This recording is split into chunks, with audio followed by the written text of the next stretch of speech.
going to try this a second time. I haven't actually managed to get this box fully opened yet, but I did try recording this video before. It did not go well. So anyhow, let's try it again. Today I'm going to take a look at The Dying Earth Adventures in a Doomed World, an expansion setting box set for Dungeon Crawl Classics, based on the Dying Earth book series by Jack Vance. So I may have mentioned this before, so you may have heard this before, but I'm not a huge fan of the Dying Earth novels. I really enjoyed the collection of short stories that usually now, if you buy The Dying Earth in a big omnibus, the first book is the collection of short stories.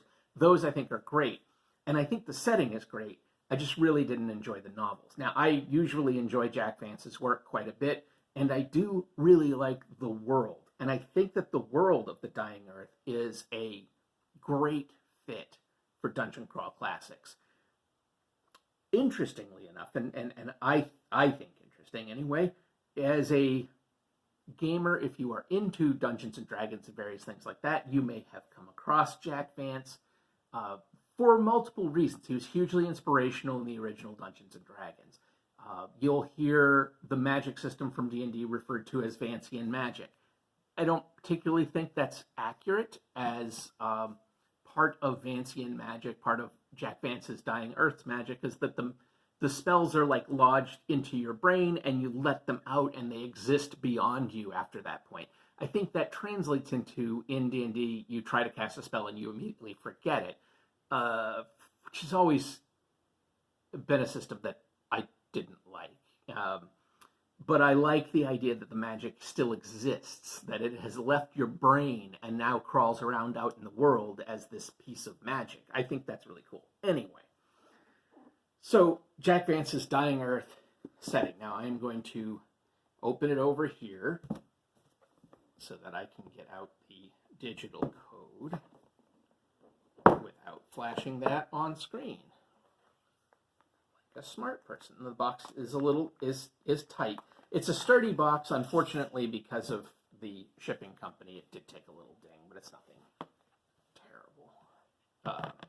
All right, so what do we have? Now they've only done a couple of setting books officially for Dungeon Crawl Classics, that being Lankmar and Empire of the East. I think those are the only two other official setting books. I could be wrong on that. There might be another one that I'm missing. But The Dying Earth, again, as I said, sort of translates pretty easily over because it has the weird sci-fantasy elements that were key to early Dungeons and Dragons that people enjoyed back then. You know, you had your Barrier Peaks and your Blackmoor Castle that all had these science fictional elements to them. Because really genre before, and I've said this before in other videos, but genre before the followers of Tolkien, because I don't even want to say before Tolkien, but before the people who in the late 70s and early 80s really started to imitate Tolkien a lot and started to really enforce a sense of defined genre that wasn't exactly there before. This D&D and other RPGs like Dungeon Crawl Classics, they go back to a time before those defined lines. So, anyway, let's take a look. This is the Player's Librum. We have some classic weird characters. 100 unusual landmarks. That's nice. Some cool art. What's in this book? Chapter 1, Setting of the 21st Aeon. Comprehensive survey of all the Aeon's notable events, personages, and places.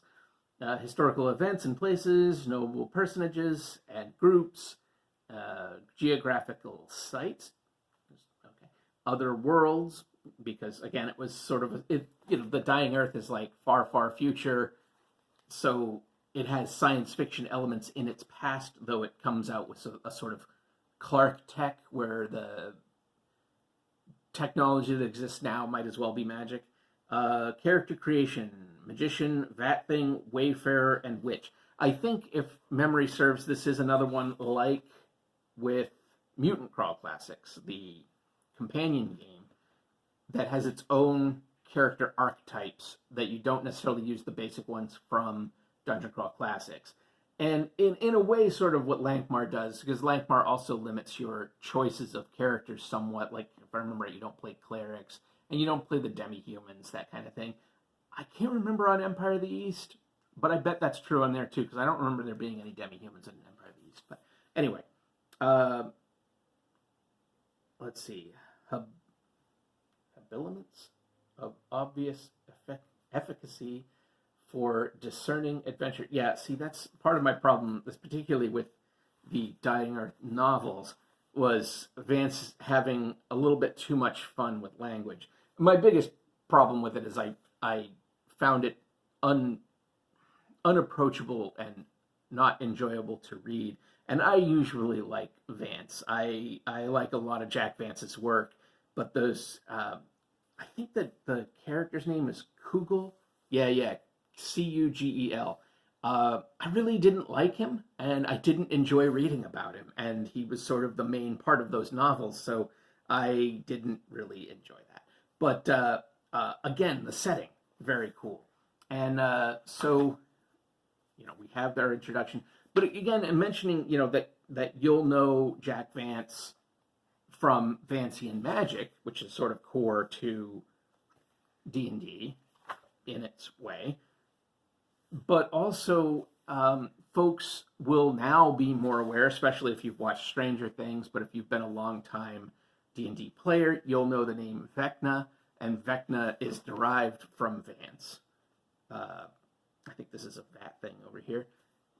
Even though, I don't know why exactly Vecna is derived from Vance.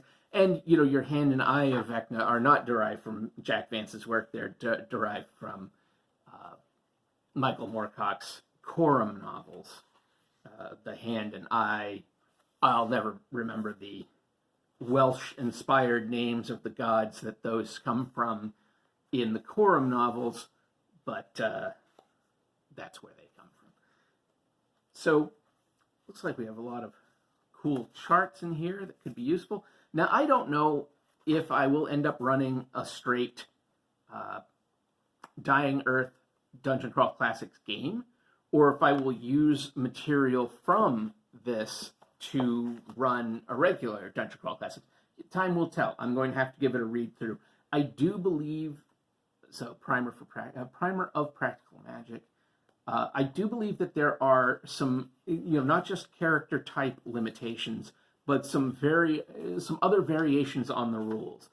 So let's see. This has Magic of Dying Earth, Magician abilities, limitations and powers, Witch Packs, Squalms, and Demonic Corruption, Philosophy and Religion in the Dying Earth, Spells of the Dying Earth, and Sandinistan Sobriquets and Apprentices. Sure, okay. Yeah. So, looks like we have some new magic. I'm not sure how much of this I will use. I really do want to run some Lankmar at some point because I love urban adventures so much.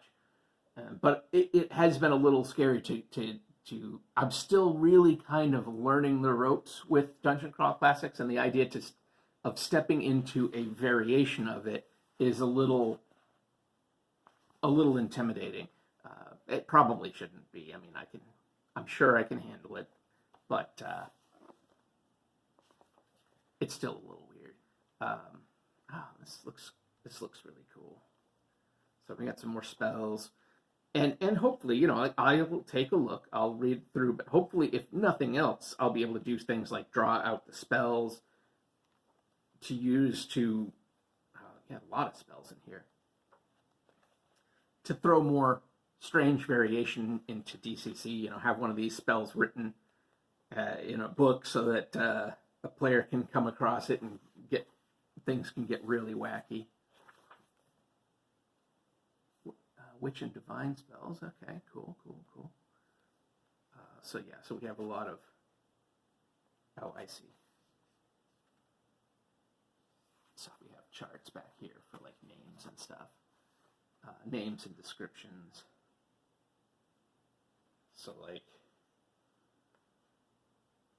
Esdil, a golden 6-armed humanoid. So cool, perfect. And on the back here we have 100 magician quirks. So like is secretly an archvilt. I don't know what that is. Archvilt is actually a wayfarer fraud. So okay, cool. And then we have, let's see, an intimate anatomy of several creatures and personages of the 21st Aeon. So this looks like essentially monsters, possibly, what's the word? The folks that wizards team up with. Patrons. Patrons. Lands of the Dying Earth, talismans, amulets, instruments of both minor and major. Codex of creatures, that's going to be handy. Unusual elements, games of chance, provisions. It looks like we have some patrons early on.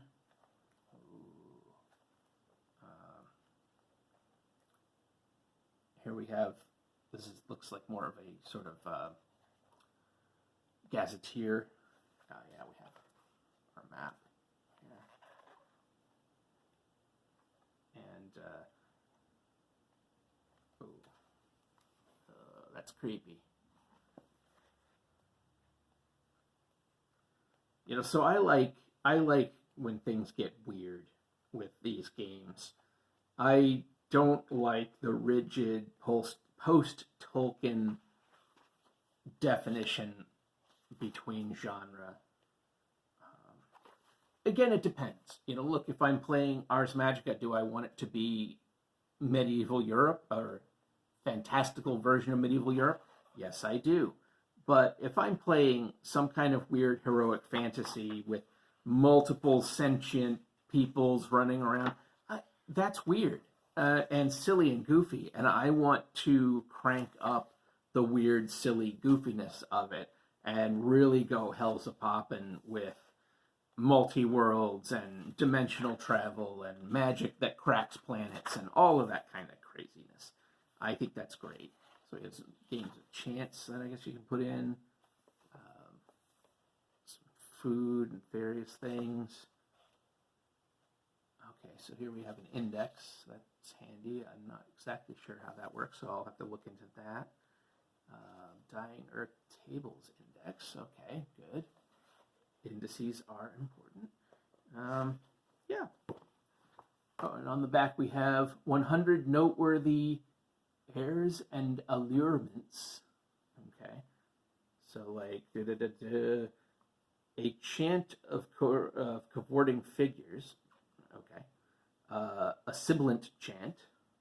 Soundless music. So, okay. And then go to this very cool full color map. Nice. And it's one-sided, which I actually prefer because one, you don't have like the GM side on one side and the player side on the other, which then makes the map sort of useless. But also, you wouldn't feel bad if you decided you wanted to frame this or if you wanted to put it on the table under a plexi or something like that. You're not losing out on the other side by doing that. All right. So there are no adventures in this first one. unless there's an adventure in one of these books, and I'm not sure. I didn't notice one. So I may have to score an adventure or two just to see what those are like. I think the Kickstarter for this originally had a box full of adventures. I obviously did not back the Kickstarter, as I have really kind of stopped doing crowdfunding in general. So, yes, that's the Dying Earth box set. This was I think I mentioned it in my original version of this video that has since been erased. This was a Christmas gift from my brother, and thank you, Tom. I appreciate that. And so I'm going to take a look and see how this will mesh into Dungeon Crawl Classic stuff that I'm running in the future. Perhaps at some point I actually will run something in the Dying Earth. Who's to say? I like the idea of some dimension, world, and time hopping going on, especially with Purple Planet stuff coming out in the new year, which I'm very excited about. So, having your characters thrust forward multi-millennia into the Dying Earth could be fun, or just bringing things from the Dying Earth back into regular Dungeon Crawl Classics could be fun. Certainly with the patrons, the magic items, various things like that. I think this is going to be a treasure trove to raid, even for a standard game of Dungeon Crawl Classics. So, cool. I'm ready to take a look at that at some point coming up. And, if you enjoy the stuff that I do on this channel, go ahead, give it a like, give it a subscribe. That'd be swell. Check out links below. I have my blog down there where I do reviews. So when I do get around to reading this and reviewing it, there'll be a review down there. I think I already have my reviews for Lankmar and Empire of the East. Don't quote me on that. I'm not 100% sure if I've read this or not. I read the novels it's based on. I just don't remember if I've actually kicked back and read that or not yet. I should if I haven't. I have sitting here Songs of the Dying Earth because I got rid of my actual original Dying Earth complete collection from Vance. This is more contemporary writers writing Dying Earth inspired stories. I haven't read this yet, but I suspect I may enjoy this more than the actual Dying Earth stories.